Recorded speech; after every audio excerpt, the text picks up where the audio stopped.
Hello, muraho mumeze gute? Twongeye kubasuhuza kuri HC English and Kinyarwanda TV. Nkuko musanzwe mwimenyereye, uyu akaba ari teacher Cecile cyangwa se mwarimu Cecile. Uyu munsi rero tugiye kureba amagambo umuntu akoresha mu bihe bitandukanye, igihe icyo ari cyo cyose. Amagambo akunda gukoreshwa mu gihe twumva tunaniwe, mu gihe twumva twishimye, mu gihe twumva tutameze neza. Amagambo nk'ayo ngayo niyo tugiye kurebera hamwe, akaba ariyo mu cyongereza twakwita describing physical states and emotions. Ijambo rya mbere, tired. Tired, kunanirwa cyangwa se kuruha. Tired, kumva unaniwe muri wowe. Tired. Sleepy. Sleepy. Sleepy, igihe wumva ukeneye kuryama, ufite ibitotsi cyane, nibyo bita sleepy. Exhausted.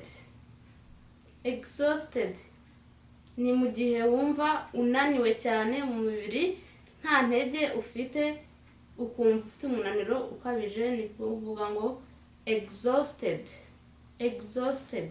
Exhausted, kumva umubiri wawe unaniwe cyane. Sick or ill, kurwara. Sick cyangwa se ill ni amagambo yombi akoreshwa kimwe. Sick and ill ni amagambo asobanuye kimwe, kuvuga ngo kurwara. Sick. Sick, kurwara. Sick, kurwara. Hot. Hot, ubushyuhe cyangwa se kumva ushyushye. Hot, ubushyuhe. Hot, ubushyuhe. Cold. Cold. Cold, ubukonje cyangwa se kumva ukonje. Cold. Cold, ubukonje. Hungry. Hungry, kumva ushonje. Mu gihe ushonje nibyo bavuga ngo hungry. Hungry, gusonza. Hungry, gusonza. Thirsty, kugira inyota. Thirsty, mu gihe ufite inyota uvuga ngo thirsty, ufite inyota cyangwa se inyota. Thirsty, inyota.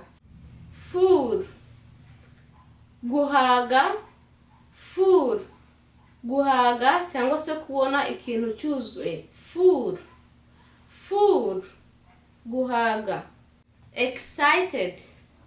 Excited, kwishima.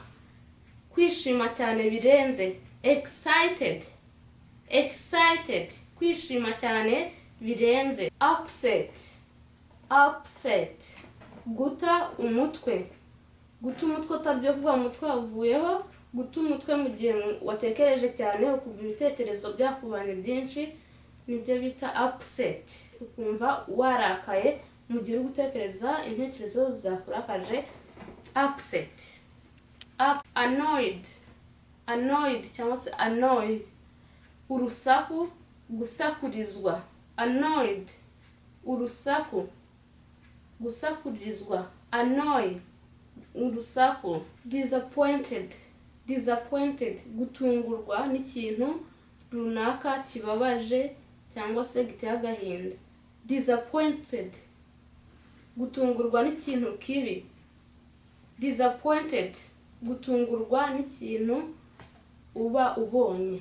Disappointed.